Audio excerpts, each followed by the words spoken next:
throughout the week, it tends to come up, and I'm beginning to think he either has like a Staples Easy button or a Buffalo Wild Wings button or just a straight direct line to the football guys, because he's like a football whisperer when it comes to anticipating what the game is going to be like, how we need to win, and things like that. I'm extremely impressed with that. But for me, trying to find ways to keep this team in a manageable situation offensively is one of the things that I have to keep doing and keep doing a better job at. I'm going to get to what Cam said in 1 second. Cam legit walked into his closet yesterday and said, what would be the best thing to win? That's it. Yep. With the hat, we nailed it. Now all we got to do is win. Kevin Wilde, buddy, we laughed at you. We laughed, exactly. Right. We laughed at you on Friday. We laughed at you on the air. We laughed at you behind your back. We were like, no way Patriots pulled this out. Somehow the Patriots pulled this out. What do you have to say to all of us laughers this morning, KW? Okay, first of all, I forgive everyone. Because after the show, I went down and said, you know what? I was looking at my Christmas list, and I said, I'm going to downgrade everyone to coworkers or people I occasionally talk to. And it went from friends to coworkers, and it was a tough decision for me. And your Christmas presents were going to reflect it. When you just got, a tin of cookies, you're like, wow, I shouldn't have picked against the Patriots. Here's the thing, though, Nick. There's a lie that we tell children all across America, and you know what that lie is? You know what? If you just punch the bully, in the face, they'll no longer be a bully. They're actually just scared. Not true. Sometimes the bully comes back, says, you know what? Still a bully. In fact, I'm going to increase my bullyhood. And that's what Bill Belichick did. Told you on Friday, said, what do we do? Said, oh, Kevin, we always know. You take away the best thing. I'm like, yeah, I told you. So the Ravens came in, averaging 170 yards in a game that you had to run the ball because we're in a monsoon. They ran for 115 yards. A team did run for 170 yards. Who was that? Uh-oh. It's Bill Belichick and Rex Burkhead and Damian Harris of the Patriots. Hello, everybody. Basic football wins games. We run the ball.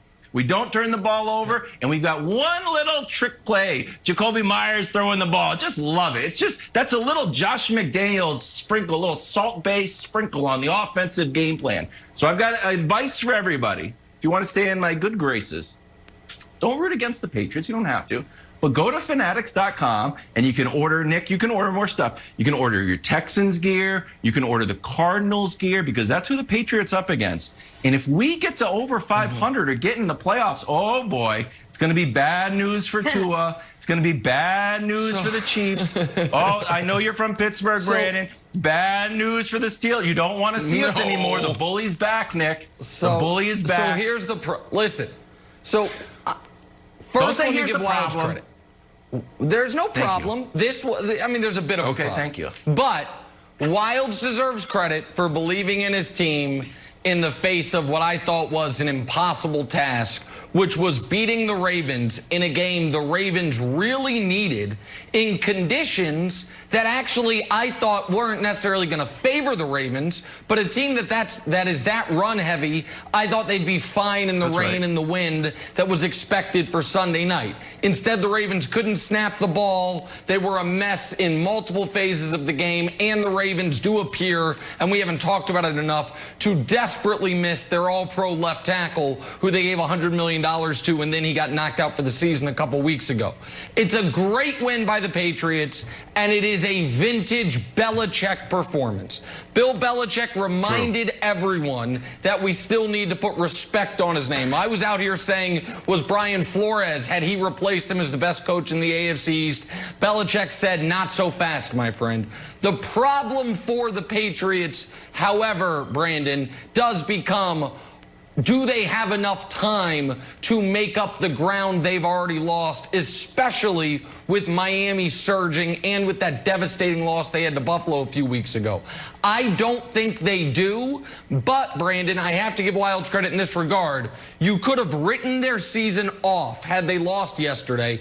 I was certain they were going to lose yesterday. In addition to the Browns and Cardinals bad beats I took, I made a bad bet on the Ravens, -6.5. That was dead from kickoff. So the Patriots stayed alive, but I don't think that heartbeat is much more than a faint one right now.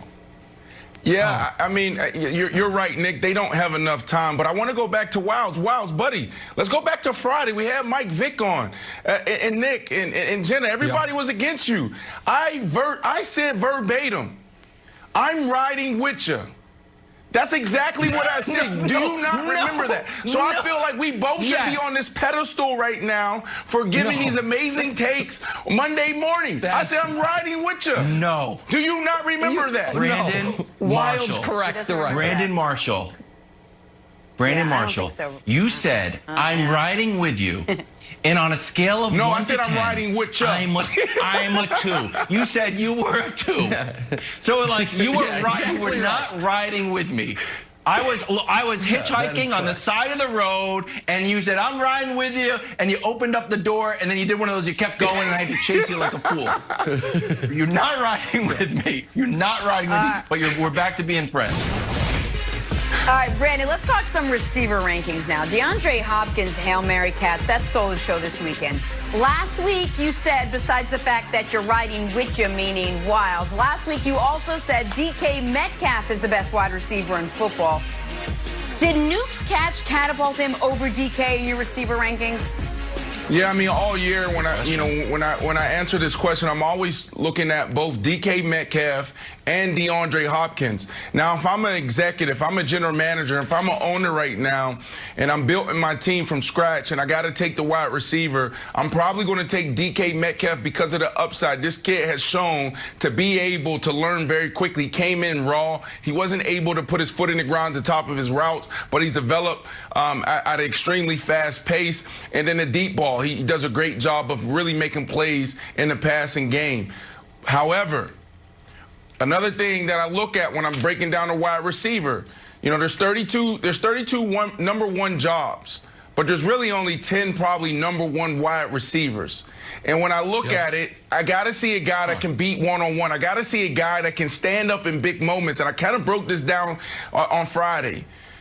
DeAndre Hopkins has been a guy that's showed us time, year after year after year, that he can make these plays. Nick, you talked about him early on in our show, highlighting the amazing catch that he had. He's done that year in and year out. So I have to say right now, in this moment, looking at the last couple weeks, I'm going with DeAndre Hopkins. You got to put respect on this kid's name now. We always have Michael Thomas, 142 catches.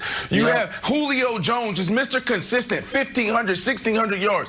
This guy, for the last 6-7 years, has done this over and over and over again, and we continue to overlook him. DeAndre Hopkins, I'm not overlooking you anymore. Now, can things change in the next couple weeks? Can I be fickle? 100%. But right now, Jenna, I'm going with DeAndre Hopkins as my number one wide receiver in the National Football League.